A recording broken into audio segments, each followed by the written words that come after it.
ये आकाशवाणी का दिल्ली केंद्र है। प्रस्तुत है हमारा साप्ताहिक कार्यक्रम गांधी चर्चा।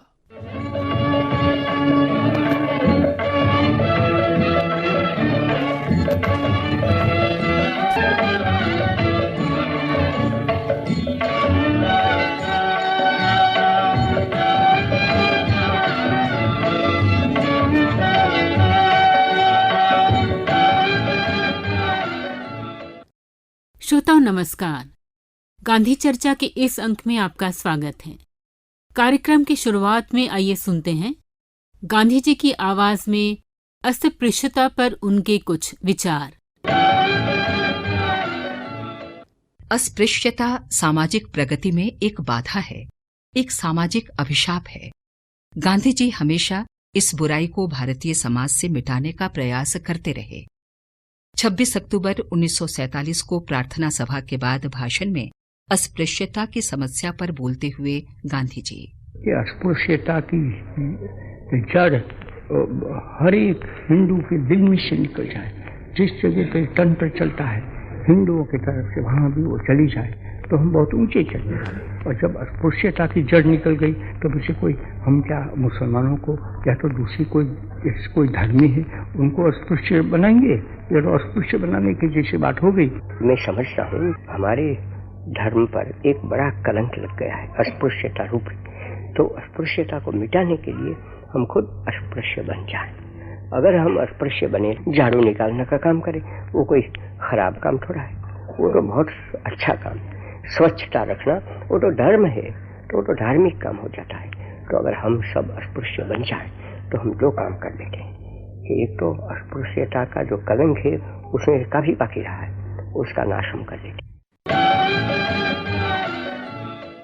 अभी आप सुन रहे थे गांधी जी की आवाज में अस्पृश्यता पर उनके कुछ विचार। और आइए अब सुनते हैं एक वार्ता। विषय है महात्मा गांधी और श्री नारायण गुरु का संवाद। वार्ताकार हैं डॉक्टर राजीव रंजन गिरी। राष्ट्रपिता महात्मा गांधी और केरल के महान समाज सुधारक संत श्री नारायण गुरु की मुलाकात का यह शताब्दी वर्ष है।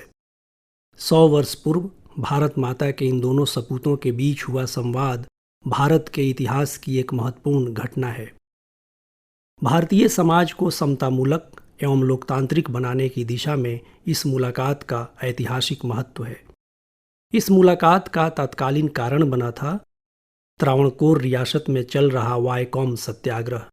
इस सत्याग्रह में शामिल होने एवं नैतिक समर्थन देने गांधी जी गए थे। नारायण गुरु भी इस सत्याग्रह के प्रतिबद्ध समर्थक थे।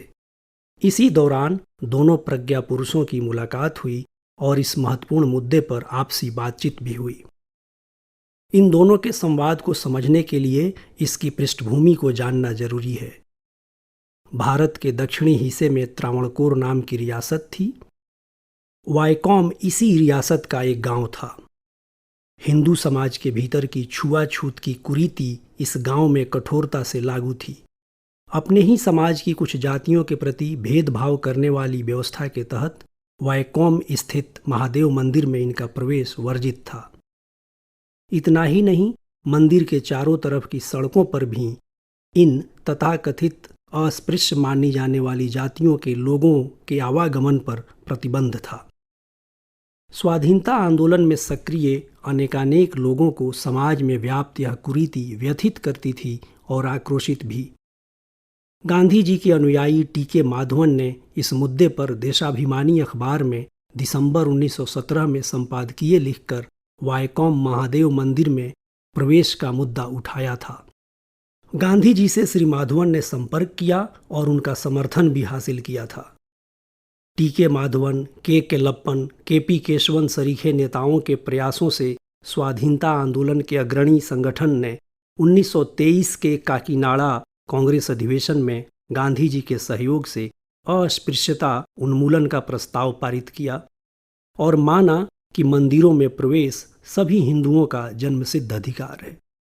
इस प्रस्ताव को गति एवं आकार देने के मकसद से कांग्रेस ने 1924 में अस्पृश्यता विरोधी समिति भी गठित की।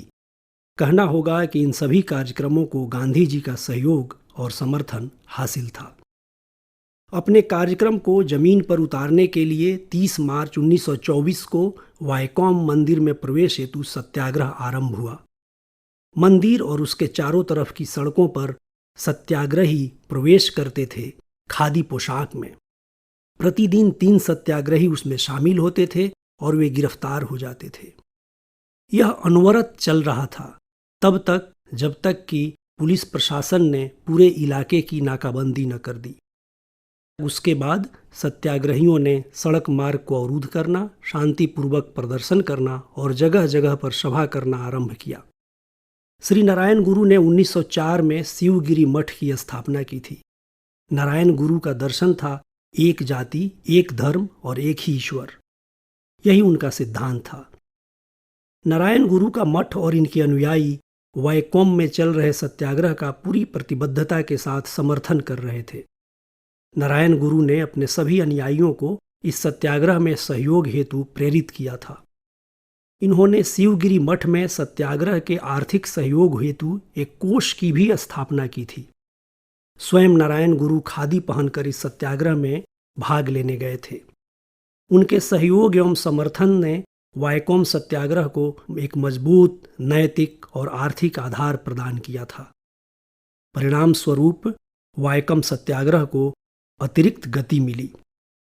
गांधी जी इस आंदोलन में शामिल होने, अपने कार्यकर्ताओं का नैतिक मनोबल बढ़ाने एवं इस सत्याग्रह के पक्ष में समाज के विभिन्न तबकों से संवाद करने मार्च 1925 में वायकोम गए थे।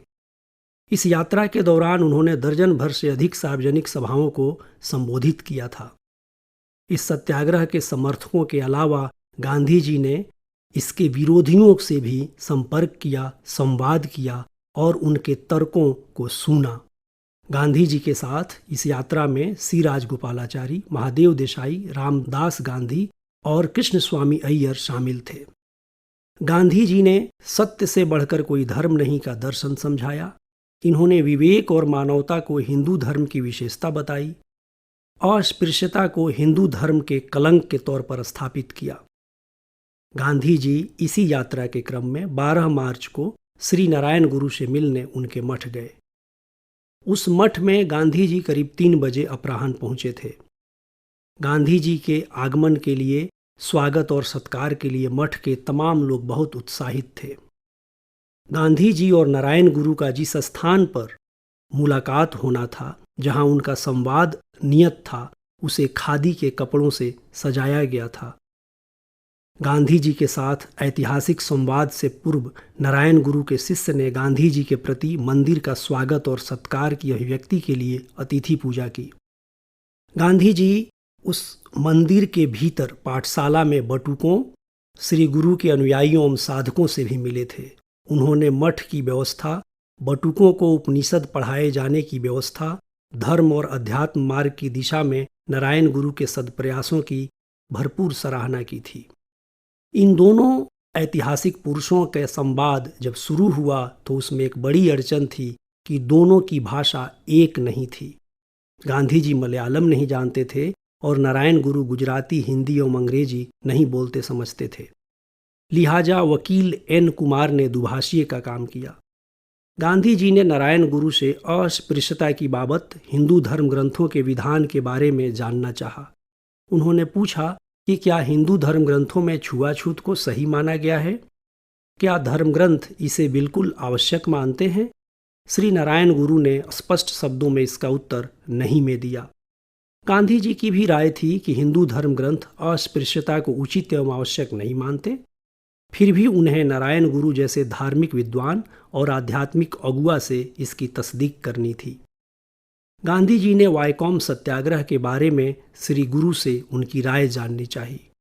नारायण गुरु ने इस सत्याग्रह के प्रति अपने प्रतिबद्ध समर्थन का इजहार किया और सत्याग्रही कार्यकर्ताओं के नेतृत्व में चल रहे इस अहिंसक आंदोलन की प्रकृति और संरचना को भी सही माना।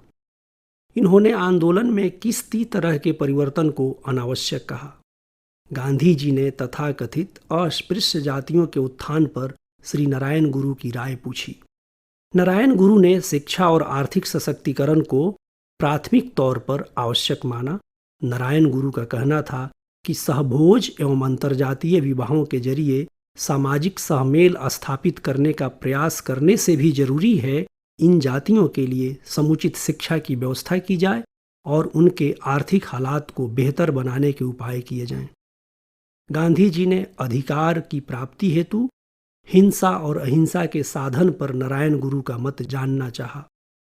उन्होंने पूछा कि अपने हक के लिए हिंसक संघर्ष कितना उचित है। श्री नारायण गुरु ने हिंसक संघर्ष के जरिए अधिकार प्राप्त करने की कोशिश को गलत माना एवं अहिंसक रास्ते की महत्ता स्वीकार की। गांधी जी और नारायण गुरु के बीच का यह ऐतिहासिक संवाद तत्कालीन भारतीय समाज की दशा बताता है और दिशा भी दिखाता है। महात्मा गांधी और श्री नारायण गुरु का संवाद, इस विषय पर अभी आप ये वार्ता सुन रहे थे। वार्ताकार थे डॉक्टर राजीव रंजन गिरी। इसके साथ ही आज का गांधी चर्चा कार्यक्रम यहीं संपन्न होता है। प्रस्तुति जसबीर कौर सेखों की। नमस्कार।